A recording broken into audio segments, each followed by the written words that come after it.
తన ఇంటిపై టీడీపీ శ్రేణులు చేసిన దాడిపై స్పందిస్తూ వీడియో విడుదల చేసిన ఎమ్మెల్యే పెద్దారెడ్డి ముఖ్య అనుచరుడు వైసీపీ నాయకుడు కందిగోగుల మురళి సతీమణి రమాదేవి నిన్న సాయంత్రం 5:40 సమయంలో తన ఇంటిపై వందలాది జేసీ అనుచరులు టీడీపీ శ్రేణులు దాడికి పాల్పడ్డారు. మా ఇంట్లోకి దౌర్జన్యంగా చొరబడి ఫర్నిచర్, టీవీ, ఇంట్లో సామాన్లన్నీ ధ్వంసం చేసి తగలబెట్టారు. వారొచ్చేది చూసి మేం ఇంటి తలుపులు వేసుకుని ప్రాణభయంతో బెడ్రూమ్లో దాచుకున్నాం. మా ఆయన పెద్దారెడ్డి అన్న పిలిచారని అక్కడికి పోయినాడు. వెంటనే 10 నిమిషాలకి వచ్చారు. వచ్చిన తర్వాత మేము ఇంట్లో కూర్చున్నాము.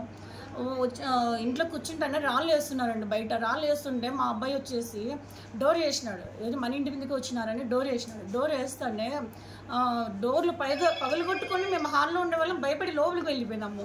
వెళ్ళిపోయిన తర్వాత కూడా ఇంటి చుట్టుముట్టినారు. చుట్టుముట్టి మొత్తం రాళ్ళు, శబ్దం, కట్టెలు, ఏమో అసలు ఎంతమంది ఉన్నారో జనాలు అంత. మేము బెడ్రూమ్లో ఉన్నాము. ఆ డోర్ రాకపోవడంలో లేకుంటే మమ్మల్ని చంపేవాళ్ళే, మమ్మల్ని ముగ్గురిని చంపేవాళ్ళే లోపల ఉన్నాము. ఆ డోర్ రాకపోయినందువల్ల వాళ్ళు వెళ్ళిపోయినారు. అప్పుడు అసలుకి ఇంత అన్యాయం అండి. ఇది ఏంది ఇండ్లలోకన్నా వచ్చి రాజకీయము ఏదైనా బయట చూసుకోవాలి కానీ ఆడవాళ్ళు ఉన్నప్పుడు ఆడవాళ్ళు ఇదేంది ఇక్కడ చూడండి ఇల్లు ఎట్లా ఉండేది, ఇప్పుడు చూడు ఎంత బాధ అనిపిస్తుందో. 10 నిమిషాల్లో ఆటలాడు మమ్మల్ని కూడా చంపాలంటే ఆడవాళ్ళని కూడా చంపుతారా ఇళ్ళల్లో ఉంటే? ఏం సమాజంలో బతకల్లా వద్దా? ఇంకా ఇది ఎక్కడ న్యాయం అండి? అసలుకి ఏం రాజకీయం అండి? మగవాళ్ళు అయితే బయట రాజకీయం చేయాలి కానీ ఏందండి ఇళ్ళ మీద వచ్చి పడేది ఆడవాళ్ళ వద్దుగా? ఆ డోర్ లేకపోతే ఏందండి మా సేఫ్టీ ఎట్లా? మళ్ళీ మా మీద కేసులు అండి. గన్ను పట్టుకొని బెదిరించినండి. అదేందండి అబద్ధాలన్నీ కూసుకుంటా వాళ్ళు? మేము మా సేఫ్టీ కోసం బయటికి డోర్ తీసుకుని బయటకు వచ్చి గన్ను పట్టుకున్నాం మేము.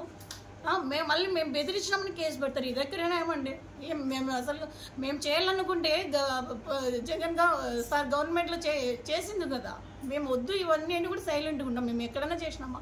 మళ్ళీ మీరు వచ్చి 2 నెలలు కాలేదు అధికారంలోకి వచ్చి ఇలా చేస్తే ఎట్లా? 2009లో ఈ ఇంట్లో కాల్చున్నారు. మళ్ళీ ఇప్పుడు ఏందండి ఇంట్లో మీద పడేది? చేతగానితనం అది రాజకీయం అన్నారు. అది చేతగాని రాజకీయము. వాళ్ళకి ఏమైనా అర్థమవుతుందో అంత వయసు వస్తేనే అది ఆయనకు మైండ్ పనిచేయడం లేదు. అది ఏందండి ఆడవాళ్ళ మీద పడేది? మాది ఇప్పుడు పిల్లలు ఉంటే మా పరిస్థితి ఏంది? మా పిల్లల పరిస్థితి ఏందండి? పిల్లలు ఉంటే ఇళ్ళల్లో ఎంత అన్యాయం అంటే బండ్లు చూడండి 10 నిమిషాల్లో ఇట్లా చేస్తే ఇంకా ఎక్కడుంటే సేఫ్టీ అండి? మాకు న్యాయం కావాలండి. మాకు మాత్రం న్యాయం కావాలి. మా ఆయనకు మాత్రం మాకు రక్షణ కల్పించాలి, సెక్యూరిటీ కల్పించాలి.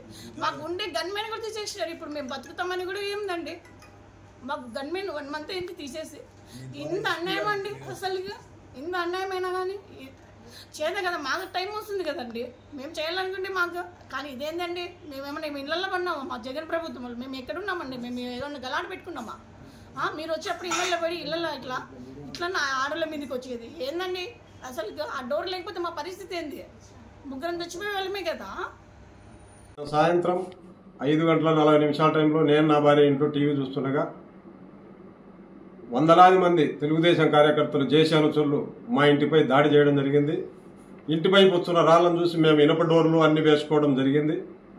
అయినా వాళ్ళు గడార్లతోనూ, గుణపాలతోనూ, కొడవలతోనూ మా ఇనప డోరు పగలగొట్టి, ముందరుండి చెక్క డోరు పగలగొట్టి ఇంట్లోకి ప్రవేశించారు. అంతలోపల మేము భయపడి మా బెడ్రూమ్లోకి దాచిపెట్టుకోవడం జరిగింది. ఆ బెడ్రూమ్ డోర్ కూడా పగలగొడుతున్న టైంలోనే నేను ఎస్పీ గారికి, డిఎస్పీ గారికి ఫోన్ చేయడంతో వారు పోలీస్ మెన్స్ను పంపించడం జరిగింది. పోలీసులు సైరన్లు అవన్నీ వినిపించాలకు నేను ఉన్న బెడ్రూమ్ డోర్ పగలగొట్టలేకపోయి వెనక్కి వెళ్ళిపోవడం జరిగింది. అంతలోపల మేము కిటికీలలో అంతా వచ్చి చూడగా కొంతమంది పోలీసులు, కొంతమంది బయట ఆడవాళ్ళు, మాకు సంబంధించిన వాళ్ళు కనపడడంతో నేను ధైర్యంగా నా దగ్గర ఉన్న నేను బెడ్రూమ్లో భయపడి నా లైసెన్స్ తుపాకీ ఇంకా ఎవరైనా దాడి చేస్తారేమో అని నా రివాల్వర్ తీసుకుని నేను బయటికి రావడం జరిగింది. దీన్ని పలు విధాల పోలీసుల దగ్గరే నేనున్నాను. పోలీసులు వచ్చిన తర్వాతనే బయటకు వచ్చాను. ఆ లైసెన్స్ తుపాకులు నా దగ్గరే ఉన్నాయి. నేనెవరినో భయపడించినట్టు, అందరినీ భయపడించినట్టు తిరిగి నా మీదనే కంప్లైంట్ చేస్తున్నారంట. అయ్యా గౌరవనీయులైన ముఖ్యమంత్రి గారు చంద్రబాబు నాయుడు గారు, నీ తెలుగుదేశం పార్టీ కోసం సర్వము పోగొట్టుకున్న కుటుంబాలు మావి. ఈ సంఘటనపై నిజాయితీగా విచారణ చేసి మాకు చట్టరీత్యా వారిపై చర్యలు తీసుకోవాలా. నేను తప్పు చేసింటే నా మీద కూడా చర్యలు తీసుకోమను. కానీ నేనే లాస్ అయ్యి ఏ తప్పు చేయకుండా తిరిగి నా మీదనే కేసులు పెట్టడము, నన్నే అన్యాయంగా రాత్రి 11 వరకు పోలీస్ స్టేషన్లో పెట్టుకోవడం జరిగింది. కాబట్టి దయచేసి ముఖ్యమంత్రి గారు ఎస్పీ గారిని మీరు ఆదేశించండి.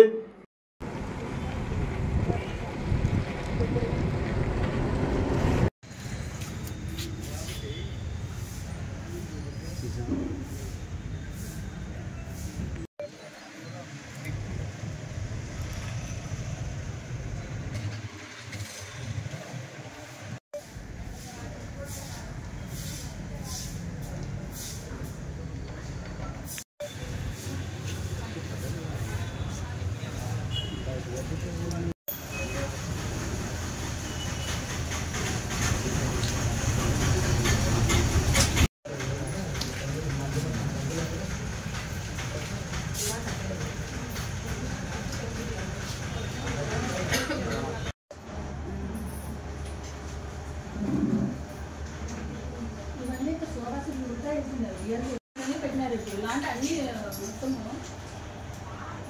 అడ్డమమ్మా తీసుకు